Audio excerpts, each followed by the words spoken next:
Hey there, welcome to day 30 of our time together going through Hey You.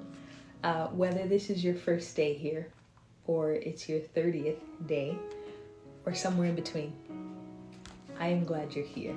Thanks for coming to hang out for a little while. The topic for today, the title of it is called There's Room for You. The note says, Hey you, don't regret who you are. You don't have to change to jockey for position or be someone that you're not in order to feel or be approved. There is room for who you are. Don't be afraid to be her. You don't have to protect yourself. God will defend you. In this note, I guess we talked about Isaac for the first little bit of this. But Isaac is Abraham's son, and it says that when Isaac was in the land of the Philistines, I believe, he went to dig wells, or to redig the wells that his father had once dug up, and they had gotten covered, so he was redigging them. And every time he would dig a well, there would be a fight over who it belonged to. And so they would redig the well, someone else would come to claim that, and instead of staying with the argument there, Isaac and his people would move on to another area, find another well, and they would redig it there, and there would be contention over that one. So the same thing, they would go, move, and dig another well. And I think it's the third well that they got to where he named it Rehoboth, which means open space, because there was no contention over it. No one came to fight for it. And, we've talked previously about how I felt like unseen or invisible, just like principal thoughts of what I thought, or, what my experience had been growing up, and how I perceived the world around me. Again, confirmation bias based on those experiences. And so with that, it always seemed like when I got to an area that I was always, I never really fit. I was always or not always, but it felt like I was in a place where it didn't actually belong to me, that I would be there and it would actually end up belonging to someone else.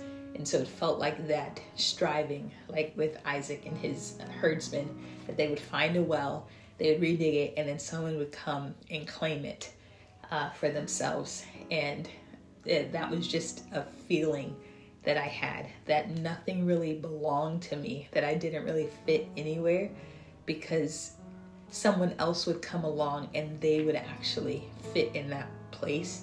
And I would feel like I had to move, like I had to find another place to try to fit.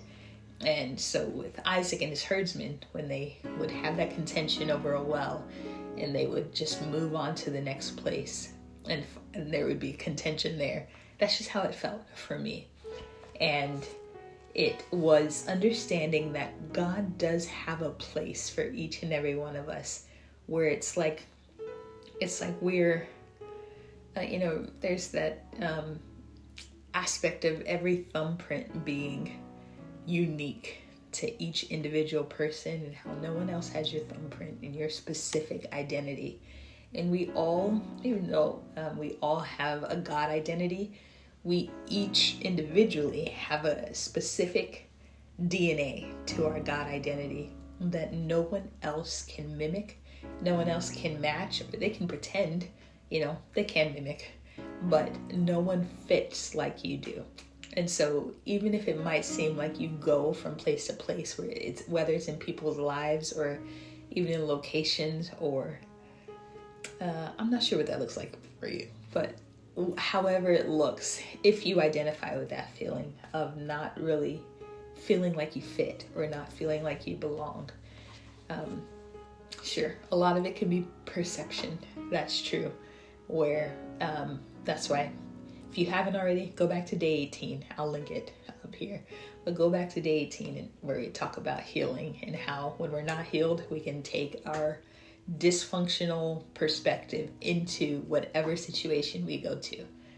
That is a very real aspect. That's not what I'm meaning in this one.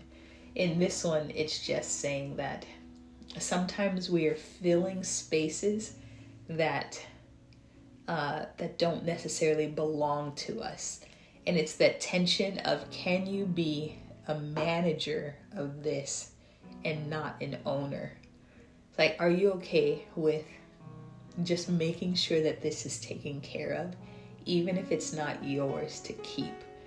And that was a hard wrestle for me. It still is oftentimes, where it's like, because if you have something that actually doesn't belong to you, you have to make the choice to value who it does belong to, or else it'll look like, why am I going to spend time building something up that I don't have a part of? Why am I going to give myself over to something and contribute to something where it looks like I don't have a part in? And when we can commit to being a manager, even if we're not going to be an owner of that thing, I think it will free our hearts, free our minds when it is time to disconnect or give that over to who it does belong to. But it's hard to do that when we don't understand that there is a place for us. And I remember, and I don't know if it's going to come out right when I say it, but I remember when I was growing up, I just had this thought about how I don't live my life for me. Someone else does. So while I am living my life in service of other people, there are people that God has called to do that in my direction. And so I'm not supposed to live my life to serve myself. I'm living my life to serve others, and others are serving, I'm in their scope to serve. I'm the other for people. I don't know if that makes sense, but I hope it does.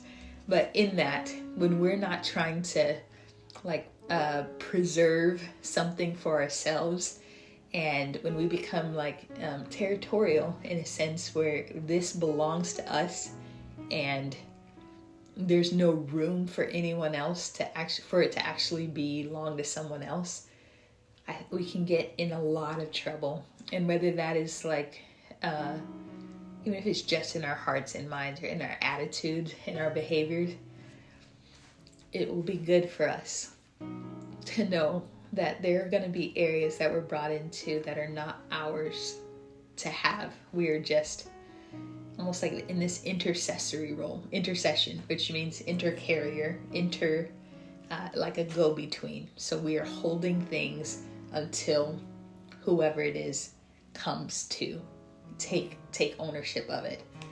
It's hard to do that when you don't believe that there's a place established just for you, that you fit in, that you are to be owner of, that you are to stake your God dominion, your specific God identity in, and that no one else fits in that place. No one else can do it like you do it.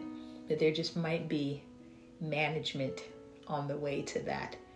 And if we keep our hands and our hearts open for God to change it, for God to remove things from our hands and saying, thank you for taking care of this for the time that you had it. It's going to belong to someone else now. And having a heart and a perspective that's free from having to hold on to it, from being able to just have been in this management role, and we can let it go when God says let it go. And even that should be enough, that God asks us to let it go. But it is knowing too that He has a place where only you can fit, and that's reserved for you. So there is a place for you. The scripture for today comes from Genesis chapter 26, verse 22. It says, abandoning that one, Isaac moved on and dug another well. This time there was no dispute over it. So Isaac named the place Rehoboth, which means open space. For he said, at last the Lord has created enough space for us to prosper in this land. So that jockeying too, that jockeying for position, when we aren't able to just let go, we're not able to like see that there's a contention for a specific area because we're not just moving on to what we're supposed to have. Yeah, it could just cause us to wrestle unnecessarily because we're trying to defend, again, if it's our territory, if we've claimed ownership of something we were just supposed to be managers of, it can be easy to just start contention, start jockeying for position for something that God is saying, I have space for you. There's a clear area over here and you don't have to fight for this space. You don't have to fight for it. Let it go. Let it go. There's something for you here. So that is it for today. That is it. Just one more day. One more day. Day 31. It's going to be the closure of it. So thanks for being here, hanging out with me today. If you made it here this far, thanks. Like this video. Please subscribe to the channel if you haven't already. And leave me a comment. Let me know if you identify with me of having those feelings of not belonging maybe, or feeling like that tension of between management and ownership, and how you've dealt with it, how you move through it, or how you plan to. All right, I will see you tomorrow for day 31.